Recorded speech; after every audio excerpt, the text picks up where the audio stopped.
We're going to dig deep into this rule change, but I think it's a good idea to start with a broad overview.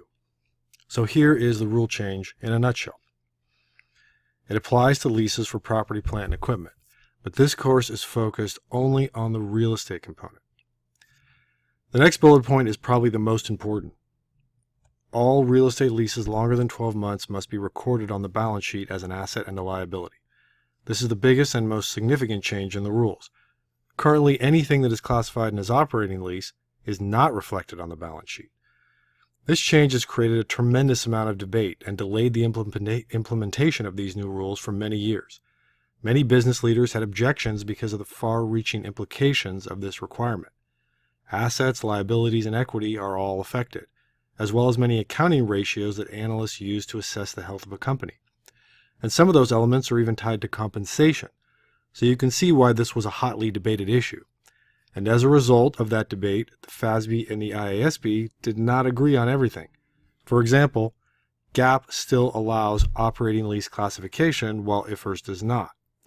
Before you get confused, the GAAP rules do require the operating lease to be recorded on the balance sheet, but there are some differences that we'll get into later. Conversely, all IFRS leases are finance leases, which is similar to what was previously known as a capital lease. You may have heard the phrase Type A or Type B lease. This terminology was used during the deliberations. Type A referred to a finance lease, and Type B referred to the new version of an operating lease. Those terms are no longer used. It's simply an operating lease or a finance lease. For a GAAP operating lease, cash flows are treated about the same. For finance leases, there's one small difference that will be discussed later, but for all intents and purposes, there is no significant change in the cash flow statement. You may have heard something about a retroactive 2-year look-back. It is not required, but public companies will probably still be asked to provide it, while private companies are probably off the hook. Before we go on, let's stop and ask a dumb question. Why are we doing this?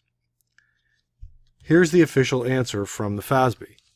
The FASB is issuing this update to increase transparency and comparability among organizations by recognizing lease assets and lease liabilities on the balance sheet and disclosing key information about leasing arrangements. So the dumb answer to the dumb question is that the new rules better represent the financial health of a company. Do they? Yeah, I think most people agree they do, but it begs the question, why wasn't this done a very long time ago?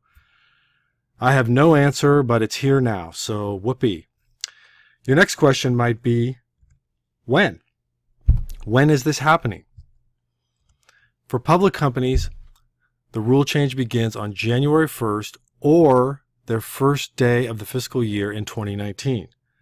For private companies, it begins on January 1st or the first day of the fiscal year in 2020.